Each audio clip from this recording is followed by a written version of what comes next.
Student, this is our third video based on integers. यहाँ पर हम मल्टीप्लिकेशंस और डिवीजन ऑफ इंटीजर्स डिस्कस करेंगे।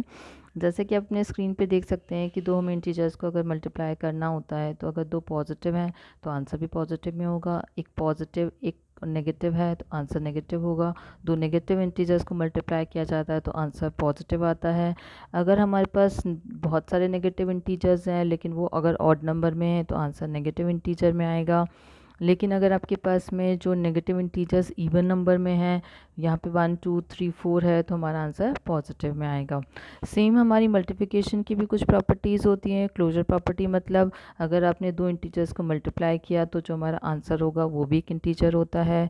क्यूमुलेटिव प्रॉपर्टी में हम ऑर्डर चेंज करते हैं। अगर हम ए और बी को मल्टीप्लाई करेंगे तो वही आंसर आएगा जब हम बी और ए को मल्टीप्लाई करते हैं। एसोसिएटिव प्रॉपर्टी में हमारे पास में तीन इंटीजर्स आ जाते हैं। हमने लास्ट टू इंटीजर को मल्टीप्लाई किया, उसका जो आंसर आया उसको अगर हम ए से मल्टीप्लाई करते हैं तो वही आंसर आता है जब हम ए और बी को मल्टीप्लाई करने के बाद जब उसे सी से एंड में अगर मल्टीप्लाई करें। मल्टीप्लिकेटिव आइडेंटिटी का मतलब हम किसी भी इंटीजर को अगर 1 से मल्टीप्लाई करेंगे तो आंसर हमारा क्या रहता है, सेम रहेगा, यानी कि आपको यहाँ पर आंसर ए ही आने वाला है। इसी तरीके से अगर हम किसी इंटीजर को 0 से मल्टीप्लाई करते हैं, चाहे वो पॉजिटिव हो या नेगेटिव, आंसर हमेशा 0 होता है। This is called as the property of 0। And सब जो लास्ट प्रॉपर्टी है डिस्ट्रीब्यूटिव प्रॉपर्टी, ये बहुत इंपॉर्टेंट प्रॉपर्टी है। इससे हम अपनी कैलकुलेशंस को काफ़ी ईजी कर सकते हैं। इसमें हमारे पास दो इंटीजर्स को हमने प्लस किया हुआ है और फिर हम उसको से ए से मल्टीप्लाई कर रहे हैं तो हमारा आंसर आएगा A into B plus B into C. अब जो प्रॉपर्टीज़ हैं इस पर बेस्ड हमारे पास कुछ क्वेश्चंस हैं। हम स्टार्ट करते हैं अपनी एक्सरसाइज फर्स्ट क्वेश्चन जो ले रहे हैं वो बहुत सिंपल क्वेश्चन है। इसके अंदर सिर्फ हमें फाइंड द प्रोडक्ट्स पूछा गया है। तो प्रोडक्ट्स पूछते वक्त सिर्फ आपको नॉर्मल मल्टीप्लिकेशन करना है, लेकिन जो हमारे साइन के रूल है प्लस माइनस उसको थोड़ा सा आपको ध्यान से उसके अंदर लगाना है। तो हम क्या करेंगे कि सबसे पहले क्वेश्चन नंबर, ये हमारी एक्सरसाइज फर्स्ट सी है। हमने क्वेश्चन नंबर फर्स्ट का ए लिया है जिसमें उन्होंने क्या पूछा है, फाइंड द प्रोडक्ट्स। तो आपने 15 को किससे मल्टीप्लाई किया है, -16 से। एक पॉजिटिव और नेगेटिव होता है तो डेफिनेटली हमारा आंसर किसके अंदर आएगा, माइनस के अंदर। तो इसका आंसर क्या हो गया, 240। बाकी जितने क्वेश्चन हैं वो ऑलमोस्ट सारे सिमिलर क्वेश्चंस हैं। लेकिन उसके बाद अगर हम आगे की तरफ बढ़ते हैं तो हम देखते हैं कि जो क्वेश्चंस हैं हमारे सारे प्रॉपर्टीज़ पे बेस्ड हैं। लेकिन क्वेश्चन नंबर 8 जो है वो थोड़ा सा डिफरेंट है, जिसमें हमें पूछा गया है कि आपको कुछ सूटेबल रीअरेंजमेंट करना है। तो सूटेबल रीअरेंजमेंट का मतलब क्या होता है, सूटेबल रीअरेंजमेंट के लिए हमने क्वेश्चन नंबर 8 का ए पार्ट लिया है। इसके अंदर हमारे पास में -18, -10 और 9, और इसका क्या करना है, प्रोडक्ट निकालना है। और बेसिकली इसमें हमें पेयर बनाना पड़ेगा। जैसे हम जानते हैं कि 18 की टेबल में 9 कितनी बार आता है वो हमें अच्छे से पता है। तो हमने क्या किया है, इसको पहले लिख लिया है। अब हम 18 और 9 को मल्टीप्लाई करेंगे तो हमारा आंसर जो है वो किस में आएगा, माइनस में। तो हम जानते हैं 18 9 सा 162 होता है, हमने माइनस लगा दिया। अब आप इसको फाइनली 10 से मल्टीप्लाई करोगे। दो नेगेटिव इंटीजर्स को जब मल्टीप्लाई किया जाता है तो आंसर हमारा किस में आता है, प्लस में। तो आंसर आ जाएगा 1620। एक क्वेश्चन और ले लेते हैं ताकि हमें क्लियर आइडिया हो जाए। आपने -27 एंड -5 को मल्टीप्लाई करना है। इसमें भी हमें रीअरेंजमेंट करना है, मतलब हम 20 को 20 लिखेंगे और 5 को हम पहले लिख लेंगे। इसका क्या लॉजिक है, क्योंकि हमें पता है कि 25 का कितना होता है, 100। दो नेगेटिव नेगेटिव मिलके आंसर पॉजिटिव, और हमें इसको 7 से मल्टीप्लाई करना है तो हमारा बहुत जल्दी से आंसर आ गया 700। जो उसके बाद हमारे पास में जो क्वेश्चन है नॉर्मल क्वेश्चन है, लेकिन हमारे पास में जो हमें आइडेंटिटी या प्रॉपर्टी के हिसाब से जब हम प्रोडक्ट निकालते हैं तो थोड़ा सा हमें प्रॉपर्टीज़ का आइडिया जो है वो बिल्कुल क्लियर होना चाहिए। तो हमने अभी जो क्वेश्चन नंबर 10 का फर्स्ट पार्ट लिया है, ये सूटेबल प्रॉपर्टी पे बेस्ड है। 36 इंटू -56 प्लस -56 इंटू -46।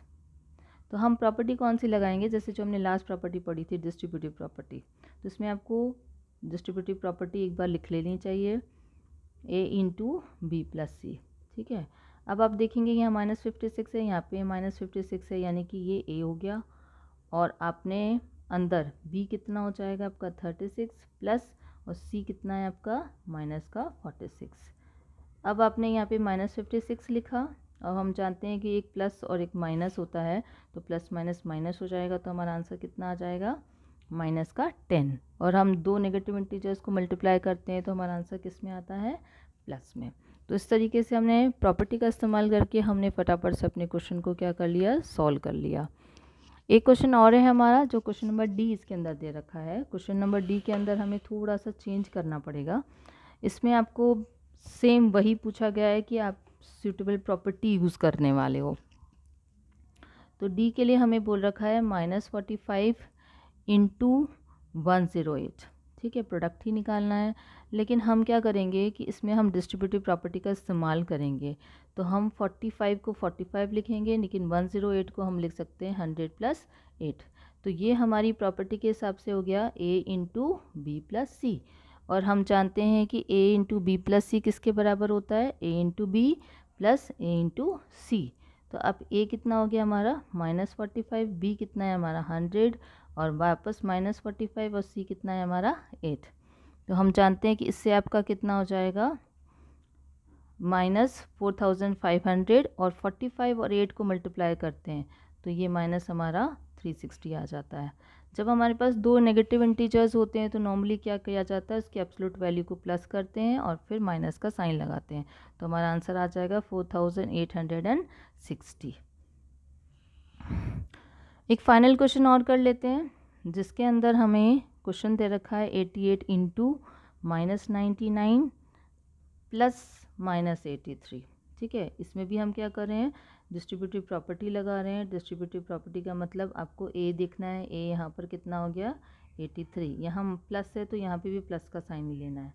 बी की वैल्यू यहाँ पर कितनी लेनी है 99 और यहाँ पर कुछ नहीं है, यानी कि बी की वैल्यू कितनी हो जाएगी, आप सी की वैल्यू कितनी होगी -1। आपने 83 किया और ये माइनस माइनस जब मैंने बोला नेगेटिव इंटीजर्स होते हैं तो हमारे प्लस हो जाते हैं, लेकिन साइन किसका आता है माइनस का। तो हमारे पास में फाइनल आंसर आ गया 8300। अब हमारे पास में नेक्स्ट जो है क्वेश्चंस हैं वो हमारे वर्ड प्रॉब्लम्स हैं। तो वर्ड प्रॉब्लम्स में हम दो क्वेश्चन डिस्कस कर लेते हैं। एक फर्स्ट क्वेश्चन में आपको एक कूलिंग मशीन के लिए बता रखा है।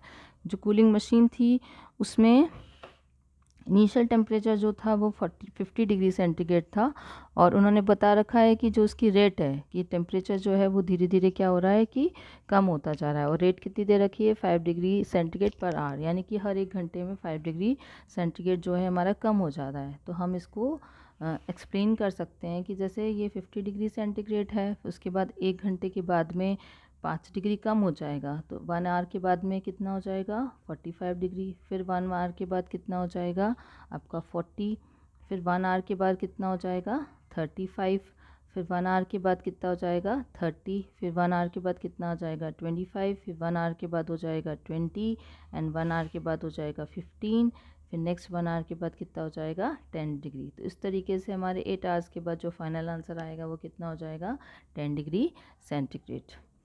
अभी हमें नेक्स्ट क्वेश्चन करना है कि इसमें आपको एक इक्वेशन फॉर्म करनी पड़ेगी कि आपको एक कॉम्पिटिटिव एग्ज़ाम दे रखा है, उसके बारे में इंफॉर्मेशन दे रखी है, उसके अंदर आपको 24 क्वेश्चंस दे रखे हैं। ठीक है, तो हमारी जो नेक्स्ट वर्ड प्रॉब्लम है, वर्ड प्रॉब्लम्स में हम किस तरीके से सॉल्व करते हैं, इसमें आपको टोटल जो क्वेश्चंस हैं वो कितने हैं 24 क्वेश्चंस हैं। 24 क्वेश्चन में आपको अगर आप करेक्ट आंसर करते हो तो आपको कितने मिलेंगे 5 marks, 5 marks for correct answer. और इनकरेक्ट आंसर के लिए आपको कितना है -2 मार्क्स फॉर इनकरेक्ट। तो हमें डेविड ने क्या किया 8 क्वेश्चन करेक्ट थे, तो अगर डेविड के 8 क्वेश्चन करेक्ट हैं तो 8 × 5 हो जाएगा, लेकिन उसके 16 क्वेश्चन क्या है इनकरेक्ट है, तो यानी कि उसके मार्क्स जो हैं वो सब्ट्रैक्ट भी होंगे।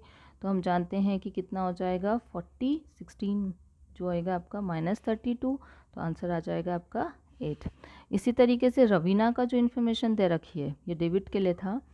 जो हमारी रवीना है, रवीना का जो इन्फॉर्मेशन दे रखी है उसने 16 क्वेश्चंस करेक्ट करें, तो आप इसको 5 से मल्टीप्लाई करेंगे, लेकिन उसके 8 क्वेश्चन जो है इनकरेक्ट है। तो 16 5 का कितना हो गया 18 और ये कितना हो गया आपका 16। तो हमें उसके जो फाइनल स्कोर निकालना है तो हमें इसको सब्ट्रैक्ट करना पड़ेगा और रवीना का जो फाइनल स्कोर है वो आ गया आपका 64।